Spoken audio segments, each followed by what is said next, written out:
بسم اللہ الرحمن الرحیم وبہ نستعین سبحانک لا علم لنا الا ما علمتنا انک انت العلیم الحکیم الحمد للہ رب العالمین والصلاة والسلام علی سید المرسلین وعلی آلہ وصحبہ اجمعین ومن تبعہم بإحسان الی یوم الدین اعوذ باللہ من الشیطان الرجیم بسم اللہ الرحمن الرحیم آمن الرسول بما انزل الیہ من ربہ والمؤمنون کل آمن باللہ وملائکتہ وکتبہ ورسلہ لا نفرق بین احد من رسلہ وقالوا سمعنا واطعنا غفرانک ربنا والیک المصیر۔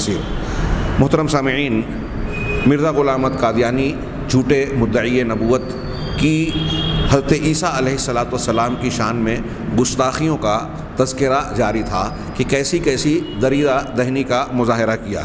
ایک طرف دیگر انبیاء جناب محمد رسول اللہ صلی اللہ علیہ وسلم اور اللہ تعالیٰ کی شان میں گستاخیاں کی اور ایسی باتوں کا ذکر کیا جو اسلام کے ثابت شدہ عقائد کے بالکل برخلاف ہے، عقیدہ توحید، عقیدہ رسالت کے خلاف ہے۔ اور پھر دیگر پیغمبروں کے تعلق سے بھی کہا اور حضرت عیسیٰ علیہ السلام کے سلسلے میں بہت کچھ کہا۔ اس سلسلے میں بعض بیانات گزرے۔ اگلا عنوان ہے نسب پر حملہ۔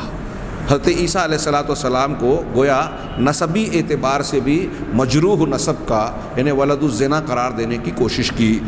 آپ نے بخاری شریف کی وہ لمبی حدیث سنی ہے اور ہم نے اس کا ذکر کیا کہ جب اللہ کے نبی جناب محمد رسول اللہ صلی اللہ علیہ وسلم نے شاہان عالم کو دعوتی خطوط لکھے تو ملک روم کا بادشاہ ہرقل اس نے اپنے یہاں کے قریش کے وفد کو بلایا، ابو سفیان وغیرہ پر مشتمل، اور ان سے سوالات کیے، لگ بھگ کم و بیش 13 سوالات حضرت جناب محمد رسول اللہ صلی اللہ علیہ وسلم کے بارے میں۔ تو ان سوالات کو پیش کر کے جو جوابات ابو سفیان اور ان کے نے دیے تھے اپنی جماعت کے ساتھ، ان پر تبصرہ کیا ہرقل نے۔ تو اس میں ایک سوال آپ کے نسب کے بارے میں بھی تھا۔ ابو سفیان نے بتایا تھا کہ وہ ہم میں بہترین نسب والا ہے۔ تو ہرقل نے اپنے سوال اور پھر ان کے جواب کی روشنی میں یہ بیان کیا، یہ ذکر کیا کہ انبیاء کرام ایسے ہی ہوتے ہیں جو اپنی قوم کے اچھے سے اچھے اور سب سے بہتر نسب میں مبعوث کیے جاتے ہیں۔ یہ ایک بادشاہ اور صاحب علم اور پچھلی نبوتوں کا ادراک اور شعور یا علم رکھنے والا شخص تھا جس نے یہ تبصرہ کیا۔ تو ایک عمومی طور سے یہ ایک ثابت شدہ بات تھی کہ انبیاء کرام علیہم السلام جو اللہ کی طرف سے سچے رسول مبعوث ہوتے ہیں وہ اعلیٰ ترین اعلیٰ نسب کے حامل ہوتے ہیں۔ مرزا غلام احمد قادیانی اس بنیادی عقیدے کو بھی نہیں جانتا اور اسی بنیاد پر اس نے یہ جرأت و جسارت کی جو اس کی کسی منصوبے یا پاگل پن کی بنیاد پر تھا کہ حضرت عیسیٰ علیہ السلام کے نسب پر حملہ کیا۔ شیخ صفی الرحمن صاحب فرماتے ہیں کہ حضرت مریم علیہ السلام کی عفت و عصمت پر مرزا صاحب نے جو ناپاک حملہ کیا ہے اسے آپ پچھلے صفحات میں ملاحظہ فرما چکے ہیں۔ اس نے بیان کیا کہ حضرت مریم کی جب یوسف نجار سے شادی ہوئی تو اس وقت 7-8 مہینے کا حمل موجود تھا اور شادی کے 1 یا 2 مہینے کے بعد جو ہے وہ ان کے یہاں حضرت عیسیٰ علیہ السلام کی ولادت ہوئی۔ تو اس سے ان کا کیا کردار ظاہر ہوا اسی کی طرف تذکرہ کا اشارہ کر کے کہہ رہے ہیں کہ پچھلے صفحات میں آپ اسے ملاحظہ فرما چکے ہیں۔ اس کا صاف مطلب یہ ہے کہ حضرت عیسیٰ علیہ السلام کو مرزا صاحب ولد الزنا، جس کو حرامی کہتے ہیں یا اس میں حرامی لکھا، ولد الزنا قرار دے رہے ہیں۔ حضرت عیسیٰ علیہ السلام کی دادیوں کی عصمت پر جو حملہ کیا ہے اسے بھی آپ نے ابھی ملاحظہ فرمایا۔ جو پچھلی عبارت میں پچھلے درس میں کہا تھا کہ یسوع کی بزرگ دادیوں میں کیا متع کیا صریح زناکاری تھی، اسے بھی آپ نے ابھی ملاحظہ فرمایا۔ اب اس سلسلے کا مزید ایک بیان سنیے۔ مرزا صاحب لکھتے ہیں، بلکہ لکھتا ہے کہنا چاہیے، کہ آپ یعنی مسیح کے ہاتھ میں سوائے مکر و فریب کے کچھ نہ تھا۔ انا للہ و انا الیہ راجعون، یہ بکواس کر رہا ہے۔ اس کی عبارت پھر سے کہ آپ یعنی مسیح کے ہاتھ میں سوائے مکر و فریب کے کچھ نہ تھا۔ آپ کا خاندان بھی نہایت پاک اور مطہر تھا۔ 3 دادیاں اور نانیاں آپ کے زناکار اور کسبی عورتیں تھیں۔ 3 دادیاں اور نانیاں آپ کی زناکار اور کسبی عورتیں تھیں جن کے خون سے آپ کا وجود ظہور پذیر ہوا۔ انا للہ و انا الیہ راجعون، پورے دونوں طرف کے نسب کو گویا مجروح کر دیا۔ آپ کا کنجریوں سے میلان اور صحبت بھی شاید اسی وجہ سے ہو۔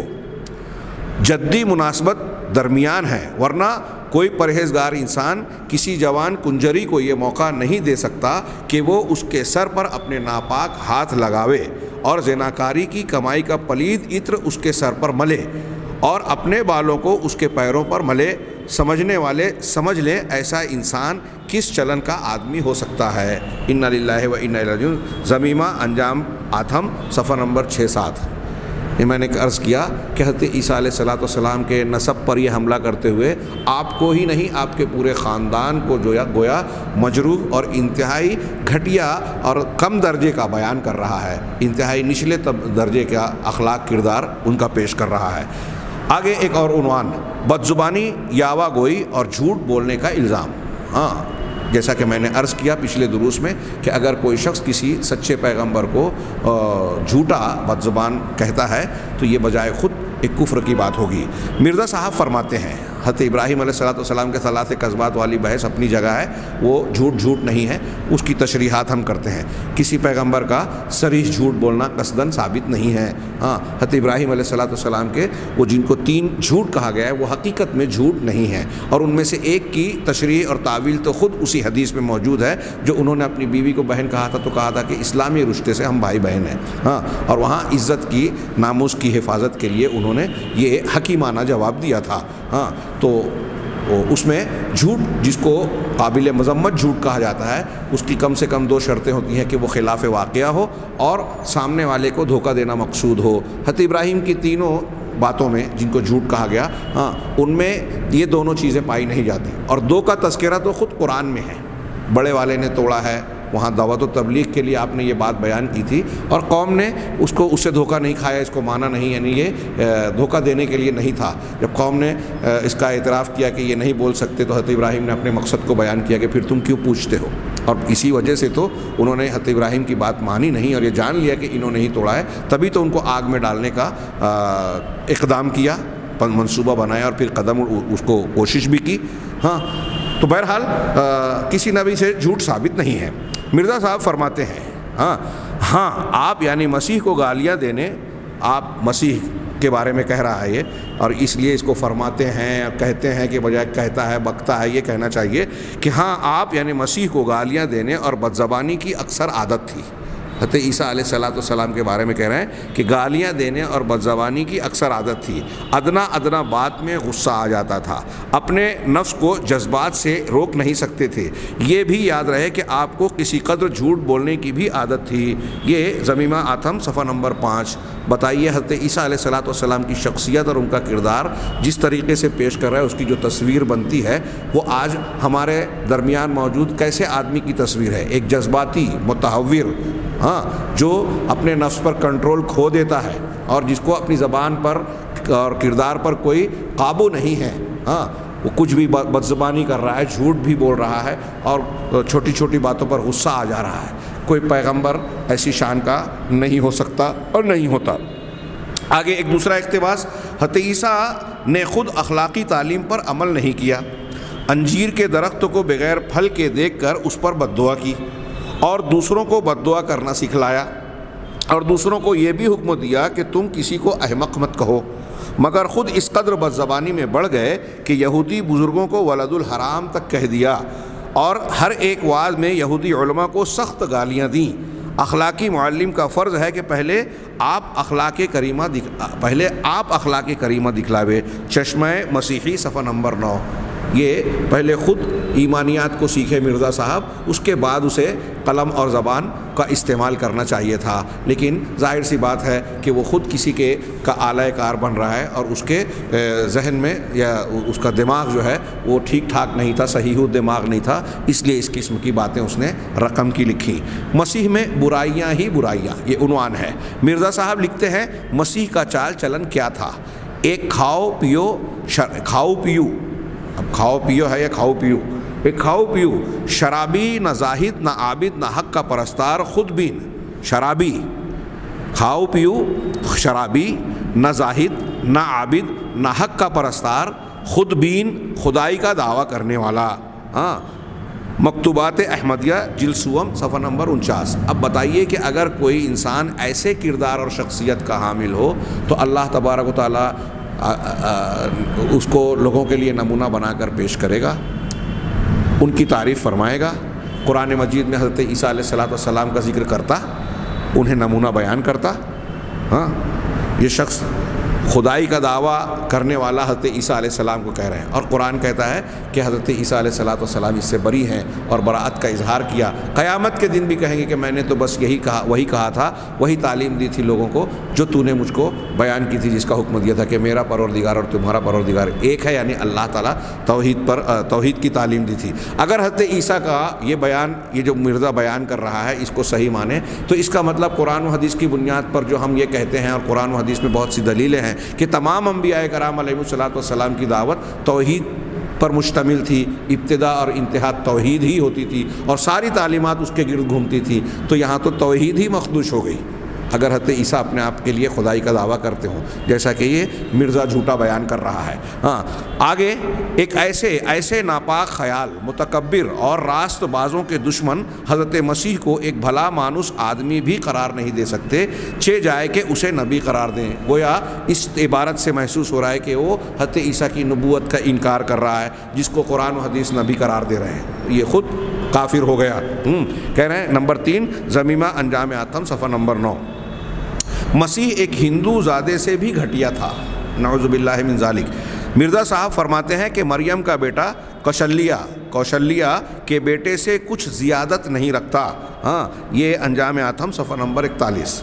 مسیح کا فتنہ دنیا کے لیے تباہ خیز تھا، یہ عنوان ہے۔ حضرت مسیح کے بابت مرزا صاحب کا ارشاد ہے، خدا ایسے شخص کو دوبارہ دنیا میں نہیں لا سکتا جس کے پہلے فتنے نے ہی دنیا کو تباہ کیا ہو۔ ہاں، دافع البلا صفحہ نمبر 15۔ یہ جو مسلمانوں کا عقیدہ ہے کہ حضرت مسیح علیہ السلام کو زندہ آسمان پر اٹھا لیا گیا اور قرب قیامت میں نزول فرمائے گے اور جو ہے دجال کو قتل کریں گے، گویا اس کا رد کرنا چاہتا ہے کہ دوبارہ اس کو کیوں بھیجے گا جس کی وجہ سے پہلے ہی دنیا تباہ ہو گئی۔ اس میں ایسا بھی لگتا ہے اور محسوس ہوتا ہے کہ گویا حضرت مسیح علیہ السلام آئے اور اللہ تعالیٰ کے منشے اور چاہت کے خلاف تباہی پھیلاتے رہے اور اللہ تعالیٰ نعوذ باللہ بے بس ہو گیا۔ ہاں، یہ ساری باتیں جو ہے ایسے شخص کی، اور ہم اس تناظر میں پیش کر رہے ہیں کہ آج ایک بہت بڑی تعداد دنیا میں کچھ ایسے لوگوں کی ہے جو اس گھٹیا، کفر بکنے والے، دماغی خلل والے، بکواس کرنے والے شخص کو نبوت کا درجہ دے کر اس کے امتی بنتے ہیں، اور اس امید میں ہے کہ وہ نجات کے راستے پر ہے۔ کتنی بڑی حماقت اور عجوبہ کاری ہے، یعنی عقل میں آنے والی بات نہیں ہے کہ کوئی انسان اتنا بڑا بے وقوف ہو سکتا ہے جو ایسے شخص کو نبی مانے، ہاں، جو ایک پیغمبر کے بارے میں اس قسم کی باتیں بیان کر رہا ہے جس کا معاملہ قرآن و حدیث سے بالکل صاف صریح واضح ہے، اس کے بارے میں یہ ایسی باتیں کہہ رہا ہے۔ ہاں، مسیح پر دماغی خلل اور پاگل پن کا طعنہ، خود پاگل ہے، دوسروں کو پاگل۔ کسی انسان کو عقل مند ہے یا بے وقوف، یہ کہنے کے لیے بھی عقل کی ضرورت ہوتی ہے، اور ظاہر سی بات ہے کہ وہ مرزا میں تو تھی نہیں۔ ہاں، مرزا صاحب فرماتے ہیں کہ ان کو یعنی مسیح کے حقیقی بھائیوں کو یقین تھا، یہ قوس میں ہے، یعنی مسیح کے حقیقی بھائیوں کو، ہاں، ان کو یقین تھا کہ آپ کے دماغ میں ضرور کچھ خلل ہے اور ہمیشہ چاہتے تھے کہ کسی شفا خانے میں آپ کا باقاعدہ علاج ہو۔ ضمیمہ انجام آتم صفحہ نمبر 6۔ ہاں، آگے ایک عبارت، آپ کی یعنی مسیح کی قوس میں، آپ کی عقل بہت موٹی تھی، آپ جاہل عورتوں اور عوام الناس کی طرح مرگی کو بیماری نہ سمجھتے تھے جن کا آسیب خیال کرتے تھے۔ ضمیمہ انجام آتم صفحہ نمبر 5۔ بغیر تبصرے کے ہم آگے بڑھتے ہیں۔ آپ کا یعنی یسوع مسیح کا آپ کا ایک یہودی استاد تھا جس سے آپ نے تورات کو سبقاً پڑھا تھا۔ معلوم ہوتا ہے کہ یا تو قدرت نے آپ کو زیرکی سے کچھ حصہ نہ دیا تھا یا استاد کی شرارت ہے کہ آپ کو سادہ اللہ رکھا۔ ہاں، یہ انجام آتم، ضمیمہ انجام آتم صفحہ نمبر 6، پچھلا صفحہ نمبر 5 سے تھا۔ یسوع در حقیقت، یہ ایک اور عبارت ہے، یسوع در حقیقت بوجہ بیماری مرگی دیوانہ ہو گیا تھا۔ ہاں، یہ ست بچن صفحہ نمبر 171 حاشیہ۔ یہ حضرت عیسیٰ علیہ السلام کے تعلق سے اس کی گستاخیوں کا سلسلہ آپ ملاحظہ فرما رہے ہیں۔ ابھی اور باقی ہے، تھوڑا سا مزید جو ہے ہم اس پر نظر ڈالتے ہیں، تیزی سے ہم اس کا ذکر کرتے ہیں۔ حضرت مسیح پر ہجڑا ہونے کی بھپتی، نعوذ باللہ من ذالک، ایک طرف شہوت کا جوش اور نہ جانے کیا کیا پیچھے کہا، ہاں اب یہاں مخنث اور ہجڑا ہونے کی بات۔ مرزا صاحب عیسائیوں کو مخاطب کر کے حضرت عیسیٰ علیہ السلام کے بابت فرماتے ہیں، کیا تمہیں خبر نہیں کہ مردمی اور رجولیت انسان کی صفات محمودہ میں سے ہے؟ رجولیت یعنی مردانگی اور رجولیت ہاں صفات محمودہ میں سے ہے، ہجڑا ہونا کوئی اچھی صفت نہیں ہے۔ ہاں مکتوبات احمدیہ جلد سوم صفحہ نمبر 28۔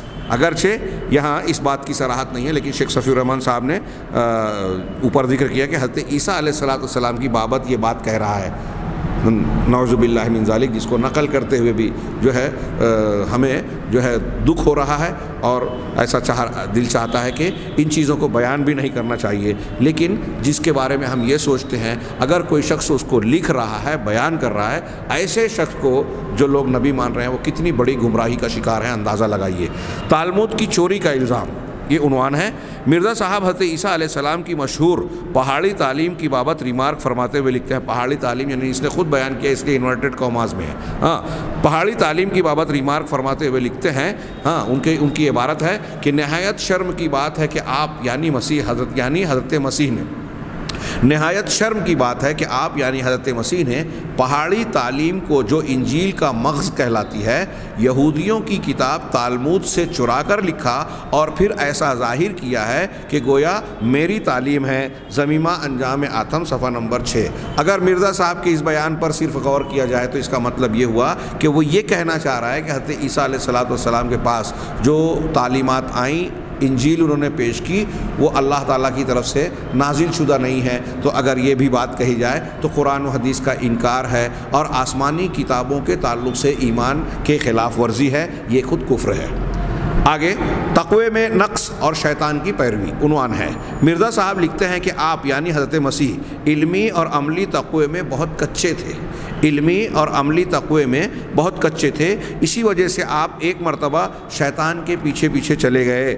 ہاں ایزن زمیمہ انجام آتم صفحہ نمبر 6، اسی صفحے سے جو پچھلے اقتباس کے لیے تھا۔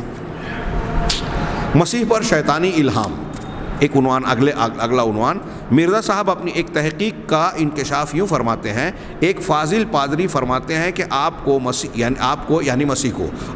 اپنی تمام زندگی میں 3 مرتبہ شیطانی الہام بھی ہوا، چنانچہ ایک مرتبہ اسی الہام سے خدا کے منکر ہونے کے لیے تیار ہو گئے۔ ہاں ایزن نے زمیمہ انجام آتم سے اسی صفحے سے نقل کیا، صفحہ نمبر 6 سے۔ یہ ساری باتیں کفریہ ہیں۔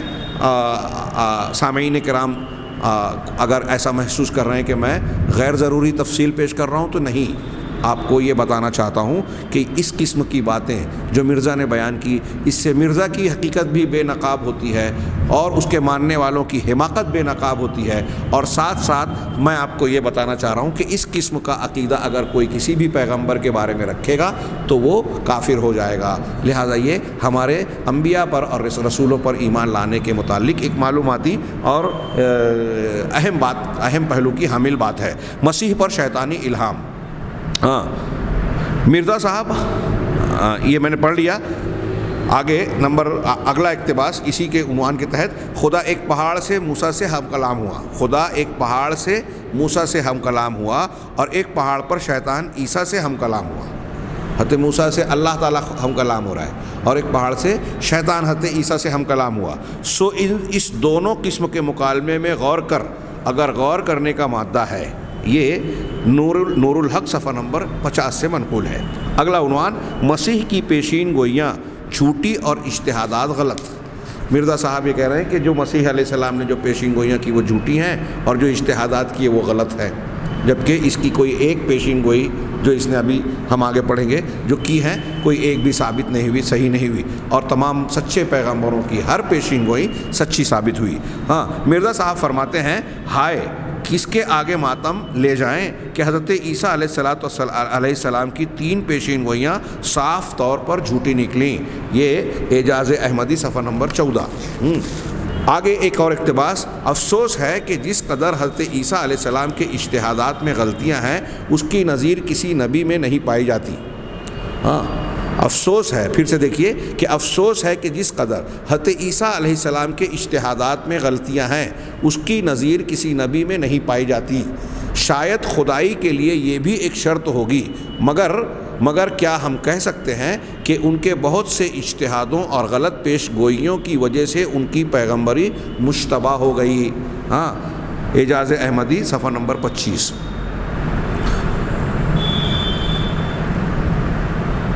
یہ میں شاید خدائی کے لیے یہ بھی ایک شرط ہوگی، مگر کیا ہم کہہ سکتے ہیں کہ ان کے بہت سے اجتہاد اور غلط پیش گوئیوں کی وجہ سے ان کی پیغمبری یعنی حضرت عیسیٰ علیہ السلام کے اجتہادات اور خطاؤں کی بنیاد پر ان کی پیغمبری پر سوالیہ نشان اٹھا رہا ہے۔ کسی سچے رسول کی نبوت میں، جس کی نبوت قرآن و حدیث کی دلیلوں سے ثابت ہے، اس میں شک کرنا یہ بھی ایمان کے خلاف ہے۔ ایمانیات کے متعلق جو شرط آپ نے پڑھی ہے، لا الہ الا اللہ کی شرط، محمد رسول اللہ کی شرط، اس میں ایک شرط ہے کہ یقین ہو جو شک کی ضد ہے۔ اب ایسا مشتبہ ہونا کسی پیغمبر کے بارے میں یہ خود کفر ہے۔ مسیح نے معجزہ دکھلانے کی بجائے گالیاں دی، عنوان ہے یہ۔ مرزا صاحب کا ارشاد گرامی ہے، درماندہ انسان، قوس میں یسوع مسیح، حضرت مسیح کو درماندہ انسان کہہ رہا ہے۔ درماندہ انسان کی پیش گوئیاں کیا تھیں؟ یہی کہ زلزلے آئیں گے، قحط پڑیں گے، لڑائیاں ہوں گی۔ پس نادان اسرائیلی یسوع مسیح نے ان معمولی باتوں کا پیش گوئی کیوں نام رکھا؟ ان معمولی باتوں کا پیش گوئی کیوں نام رکھا؟ اور جب معجزہ مانگا گیا تو یسوع صاحب فرماتے ہیں، گویا حاشیے میں شیخ صفی الرحمان صاحب نے کہا کہ اس طنز کو بھی ملاحظہ فرمائیے کہ حضرت عیسیٰ علیہ السلام کا ذکر کر کے یسوع صاحب فرماتے ہیں، طنزیہ انداز میں بھپتی کستے ہوئے یہ کہہ رہا ہے ایک پیغمبر کے تعلق سے، کہہ رہا ہے کہ پس نادان اسرائیلی یسوع مسیح نے ان معمولی باتوں کا پیش گوئی کیوں نام رکھا؟ اور جب معجزہ مانگا گیا تو یسوع صاحب فرماتے ہیں کہ حرام کار اور بدکار لوگ مجھ سے معجزہ مانگتے ہیں، ان کو کوئی معجزہ دکھایا نہیں جائے گا۔ دیکھو یسوع کو کیسی سوجھی اور کیسی پیش بندی کی۔ اب کوئی حرام کار اور بدکار بنے تو اس سے معجزہ مانگے، یعنی جو معجزہ مانگے گا وہ حرام کار اور بدکار ہو جائے گا۔ یہ ضمیمہ انجام آتم صفحہ نمبر 5۔ گویا اب معجزات مسیح پر بھی سوالیہ نشان اٹھا دیا اور اس کا بھی انکار کیا، اور حضرت مسیح کی پیشین گوئیوں کے کچھ جملے اپنی طرف سے ذکر کر کے اس کو کہا کہ یہ پیشین گوئیاں ہیں، جبکہ خود اس نے ایسی بہت ساری پیشین گوئیاں کی، ہم وہاں ذکر کریں گے۔ علامہ احسان علی ظہیر رحمہ اللہ نے بھی ایک باب باندھا القادیانیہ میں اور اس کی پیشین گوئیوں کا پوسٹ مارٹم کیا اور بتایا کہ اس کی کوئی ایک بھی خبر ثابت نہیں ہوئی۔ اس نے ایک مرتبہ کہا کہ پنجاب میں کل پرسوں 1-2 روز میں یا کچھ 1-2-4 دن میں زلزلہ آئے گا، اور اپنے گھر سے نکل کر باہر ٹینٹ لگا لیا، خیمہ لگا لیا، اس میں رہنے لگا۔ علامہ نے لکھا کہ 10 سال تک وہاں زلزلہ آیا ہی نہیں۔ اور یہاں حضرت عیسیٰ علیہ السلام پر کا مذاق اڑاتے ہوئے، ان کا رد کرتے ہوئے کہہ رہا ہے کہ زلزلہ آئے گا، قحط پڑے گا، ایسی چیزوں کو جو ہے وہ پیشین گوئیاں کہہ رہا ہے۔ ان معمولی باتوں کا پیش گوئی کیوں نام رکھا؟ خیر آگے بڑھتے ہیں۔ عیسائیوں نے، قوس میں عیسائیوں نے آپ کے یعنی یسوع مسیح کے بہت سے معجزات لکھے ہیں، مگر حق بات یہ ہے کہ آپ سے کوئی معجزہ صادر نہیں ہوا۔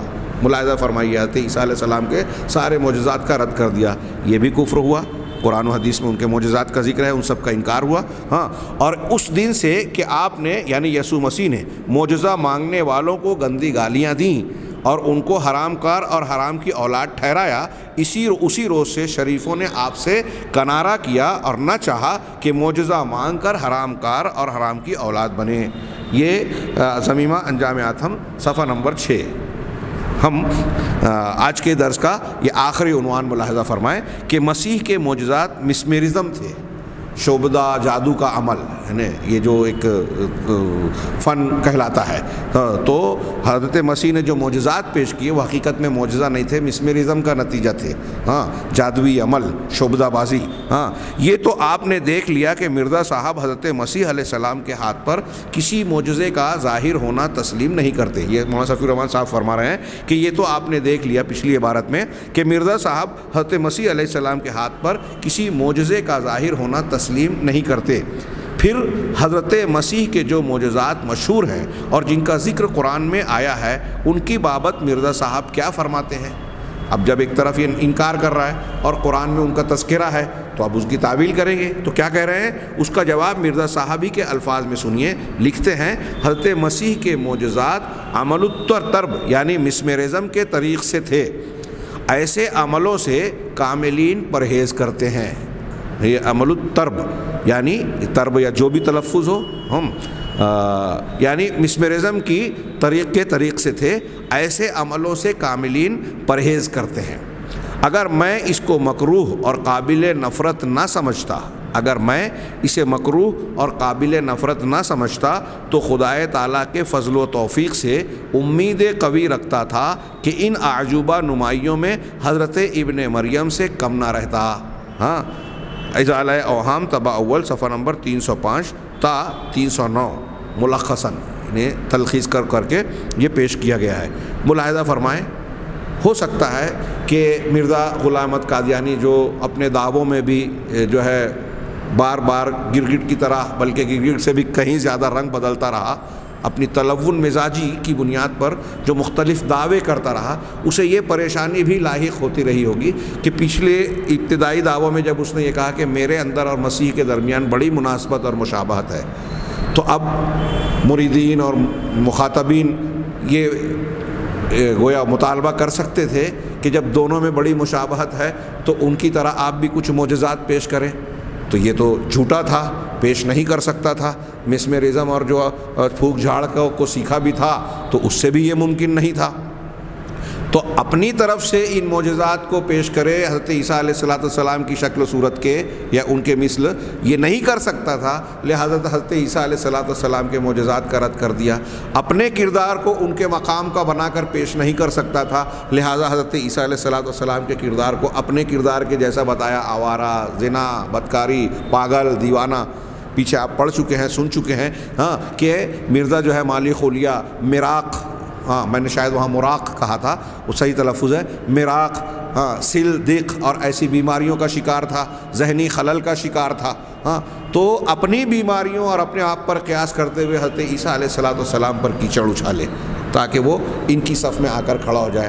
ظاہر سی بات ہے کہ جو بلند چیزوں کی طرف اپنی گندگی کو اچھالتا ہے تو وہ بلندی کی اس مقام کو پہنچ کر داغدار تو نہیں کرتی صاف شفاف چیز کو، خود تھوکنے والے اور گندگی اچھالنے والے کے پاس پلٹ کر آتی ہے. ہاں یہ ہے اس اقتباس کے بعد شیخ صفی الرحمن صاحب نے آخری میں تبصرہ کیا. یہ ہے مرزا صاحب کے نزدیک حضرت مسیح کی تصویر اور ان کا خد و خال، جن کے ساتھ مرزا صاحب اس درجہ کامل اور ہماگیر مشابہت کے مدعی ہیں کہ ان کے اور مرزا صاحب کے درمیان نظر کشفی میں نہایت ہی باریک امتیاز ہے.